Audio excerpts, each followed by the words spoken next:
nin waxaan la kulmay soo heshiisiyey yani South Sudan iyo Sudan oo wuxuu yiri in heshiiskii ahaa inay kala go'aan dadku u kala gooyay baan ahayn buu yiri waxaan isu keenay buu yiri Soomaali oo maxay kala yihiin koonfurta iyo waqooyiga Somaliland iyo inta kale sawir yaqaan ma waxaan la yaabnay buu yiri munaafiqnimada Soomaalida ma garat kuwaas buu yiri waa la keenayaa albaabkaasi kuwa ka soo galayaan kuraas xagga abi fariisanayaan security bana dhaxda fadhiya kuwan albaabkan ay ka soo galayaan halkan ay fariisanayaan buu yiri security ba ayaan dhinacooda jooga buu yiri haday nimanka ay soo dhawaadaan waa isfar saarayaan buu yiri wax isgaarsiyaanba waa South Sudan iyo Sudan sama waa ka dhab dagaalku waa ka dhab colaada isma rabaan isma bixinayaan soo sida ma Soomaalida halkan ay ka soo wada galayaan garbaha Soomaaliya xaqi ka soo jeedsanayaan hadhow waa israaciyo wada casheynay u tagaysaa buu yiri halkan marka la fadhiyo waxay leeyihiin maya annagu waxaan rabnaa i'tiraaf kuwana waxay leeyihiin maya nagama go'daan oo isku meersana soo leeyahay ma war waxa ciyaar way khayr Allah insiyo Soomaaliya Rwanda 1 milyan bay bil isaga dileen nin baa soo baxay ninkii markuu soo baxay wuxuu yiri maxaan sameeynaa ma argoosana waa awoodi karnaa mise waa cafinaayo taariikh ma dhignaa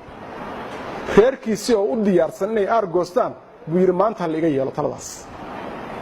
garanaysan wariya ma qiranaysaan haaba yiraahdeen waa kuwii laga wadbatay way soo leeyahay ma wariya idinkuna cafiya soma idinka soo haray maalin dambe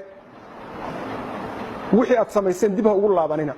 wixii aad disheen meel hal isugu keeno madxaf bay sameeyeen museum aad u weyn ayaa la sameeyay madxafkiiba waxa yaala madaxyadii oo qalfoofa maalinka maanta kuwii wax laayay Soomaha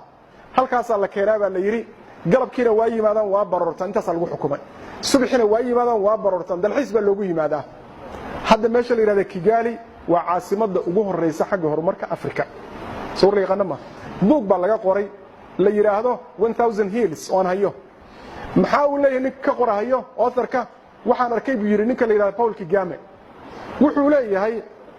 yani dhibaatadii aan ka soo marnay ma aysan sahlanayn in aynu waxa la yiraahdo aan nabadaas dhalino oo aan horumar gaarno oo dawlad sameeyno oo waliba Afrikaan ka dhex muuqano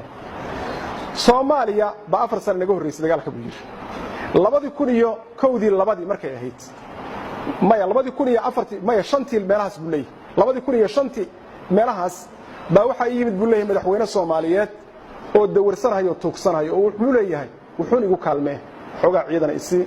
xogaa lacaga isi xogaa magaciisa isi waxaas waa harayaan anaga kayd noo yihiin sharaf darradaas iyo hanada noocaas oo kala soo leeyahay ma in la iscafiyo anaga dadka ugu yeeri jirnay maanta maxaan lagu ceebinayaa intaan iscafin weynay madaxweynaheenu uu tuugsanayay madaxweyne kale oo xaaladdu soo maray xaalad ka adag soo maray soo wacdaday ma waxa dhacday xilliyada kamida waxa ka sheekayn jiray professor Gaashaan inay isdagaaleen Tanzania iyo Uganda oo Maxamed Siyaad Barre ugu yeeray xamar oo yiri kaalay labadiinaba hadii kale aan idin imaanahay oo macnaheedu yahay Kenya intaan ciidan ku soo dhax jireen labadiina isku dhicin ciirinaya ayagoo orday yimaadaan isoo goleen markay yimaadeen buu gacanta isu saaray iscafiya buu yiri Afrika inay isdagaasho ma ogoli wuxuu madax u ahaa oo AU-da ayuu madax u ahaa yani ururkii yani AU-da hadda meesha ay joogto oo kale joogay uu madax u ahaa markuu heshiisiyay laba wado oo la furahayay buu ku kala magacaabay midna Tanzania midna wuxuu ku magacaabay Uganda oo hadda maanta furan soo wacdaday ma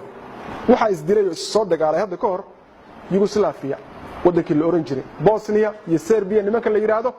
dadkii muslimiinta ah waa la xasuuqay oo nag ba laga dhigay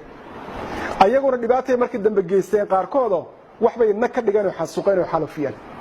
maxaa laga dambeysiyay waxa laga dambeysiyay in la heshiisiyo program baan fiirsanaya maalin aan dheerayn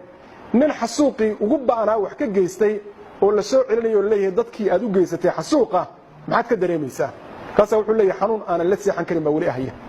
maxaad sameynaysaa wuxuu leeyahay waan u tagayaa cafis baa ka dalbanaya kaas intuu u tago buu leeyahay hal cafiyo kaas ay diidayaan waxaad samaysay ma garanaysaa waxaad geysatay ma xasuusataa halka qofka ku dishay ma garanaysaa halka qofka ku shabaxday ma garanaysaa qaarna waa cafinayaan qaar waa ka tagayaan lama hadlayaan qaar waa ku xanaaqayaan يعني ninkaas muxuu raadinayaa dadkaas inuu dareensiyo aan ku sii daro South Africa wadagtii wixii ka dhacay midabta koorkii iyo dhibaatadii dhacday Nelson Mandela oo madaxweyne noqon doona 27 sano ayuu xabsi gudihiisa ku soo qaatay tanagii uu ku maxaan ku dhaxay xaaji gudan jiray xitaa wasoo dul istaagay iyo qolkii uu deganaa qolkuna waa ka tanaguna halkaas u yaala oo aan xitaa loo ogolay suuliin uu galo xaaladda noocaas uu ka soo gudbay markay ku guuleysteen halgankoodii oo xabsigii uu ka soo baxay oo awoodii ay yeesheen wuxuu sameeyay Nelson Mandela khudbadii uu akhriyay dib u dhageysta garanaysa wuxuu yiri afis baan bixinayna laakiin wixii dhacay ma hilmaamayna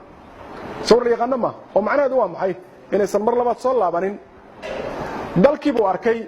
wuxuu yiri waxa lagu dhisay xoog Afrikaan iyo aqli cadaan baa lagu dhisay yiri sida darteed dalka kan dadka jooga ma kala maarmaan waa laba qowmiyadood islaayeen midna gumaysta uu yahay midna dadkii asalka ahaa hadda xagee bay joogtaa South Africa waxay joogtaa halka dal ee la tartamaya Europe iyo America inay yihiin oo Afrika ku yaala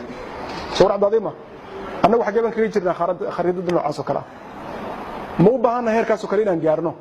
ma u baahanahay kulamo kale oo caawa kala dhacayo intu saalano loo soo qaato oo leeyahay Soomaaliya say wax yeelaan say u fiican yihiin say heer sare u yihiin waxa soo dhow waxa inuu ka gudban inaan si kal iyo laab ah isu cafino ee Soomaaliya cafi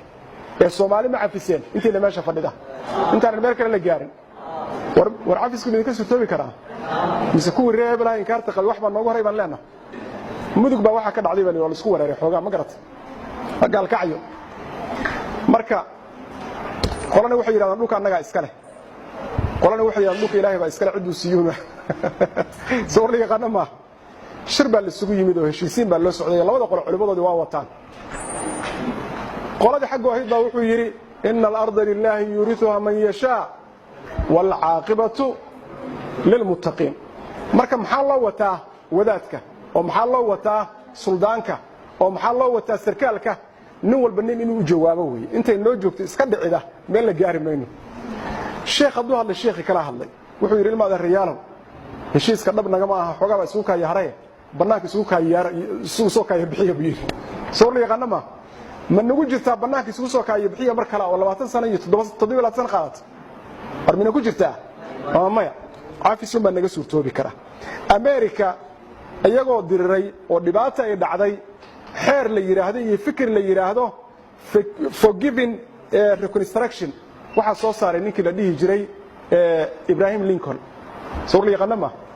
يعني ماشي العقاب لها dadkii dambiyada geystay bal in dib u dhis lagu sameeyay iscafinto in la cafin karo dadka ummadda ay ka mid noqon karaan maxaa yeelay dad difaacay helayaan dhibaatadii yaraan mayso ma dhamaanayso inagu marka dhibaatada soo uga bixi karna maxaa noo raqiisan meeran maanta isxagashiyo kow iyo xisaabtan dhahno miseenan dhahno afallahu amma salaf bal usbana fura bal usallahu nafur jazakumullahu khairan